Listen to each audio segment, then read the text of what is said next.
শুধু চাকরি নয়, তরুণদের উদ্যোক্তা হওয়ার আহ্বান জানালেন প্রধানমন্ত্রী শেখ হাসিনা। তথ্য প্রযুক্তির সর্বোচ্চ ব্যবহার করে অর্থনীতিতে অবদান রাখার তাগিদও দিয়েছেন তিনি।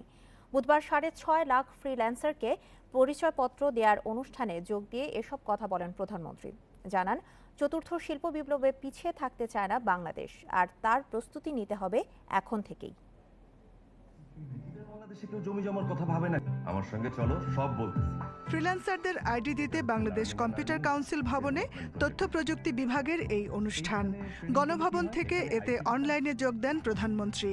উদ্বোধন করেন 6.5 লাখ ফ্রিল্যান্সারের পরিচয়পত্র বিতরণের কার্যক্রম।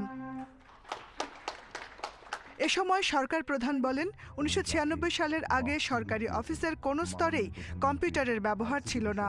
সজীব ওয়াজেদ জয়ের পরামর্শেই কম্পিউটারের আমদানি শুল্ক প্রত্যাহার করে এই খাতকে উৎসাহিত করা হয়। ফ্রিল্যান্সিং পেশাকে প্রাতিষ্ঠানিক রূপ দিতে সরকার বদ্ধপরিকর বলেও জানান শেখ হাসিনা। ফ্রিল্যান্সিং মাধ্যমে মানুষ কিন্তু অর্থ উপার্জন করছে ঘরে বসে, গ্রামে বসে, কিন্তু এর আসলে কোনো প্রাতিষ্ঠানিক স্বীকৃতি ছিল না। আর প্রাতিষ্ঠানিক স্বীকৃতিটা না থাকাতে ঠিক এই যে তারা অর্থটা উপার্জন করছে, অনেক সময় তাদেরকে নানা রকম প্রশ্নের সম্মুখীন হতে হয়। সেই কারণে আমি নির্দেশ দিয়েছিলাম, বলেছিলাম যে যারা আমাদের ফ্রিল্যান্সার তাদের একটা আইডি দরকার, এবং তারা যে কাজটা করে এটাও তাদেরও যে একটা কর্মসংস্থান, সেটাও তাদেরকে দিতে হবে। কর্মসংস্থান সৃষ্টিতে প্রথম মেয়াদ থেকেই টেলিযোগাযোগ ও গণমাধ্যম সহ নানা খাতে বেসরকারি খাতকে উন্মুক্ত করে দিয়েছে সরকার। আরও কর্মসংস্থান তৈরিতে তথ্য প্রযুক্তি খাতের পরিকল্পিত উন্নয়ন অব্যাহত রয়েছে বলেও জানান প্রধানমন্ত্রী।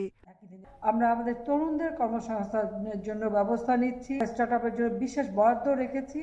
যারাই কিছু করতে যাবে তারা সাথে সাথে যে তাদের একটা আর্থিক সহযোগিতাটা তারা পায়, সে ব্যবস্থাটাও আমরা দিচ্ছি।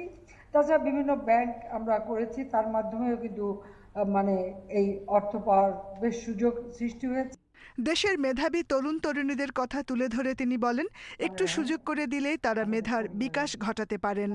ভৌগোলিক কারণে নানা দেশের সঙ্গে যে সময়ের ব্যবধান, তা কাজে লাগানোর আহ্বান জানিয়ে প্রধানমন্ত্রী বলেন, চতুর্থ শিল্প বিপ্লবের জন্য এখনই প্রস্তুত হতে হবে।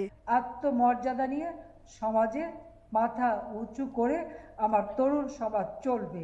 Jahanara Parvin, independent news, Dhaka.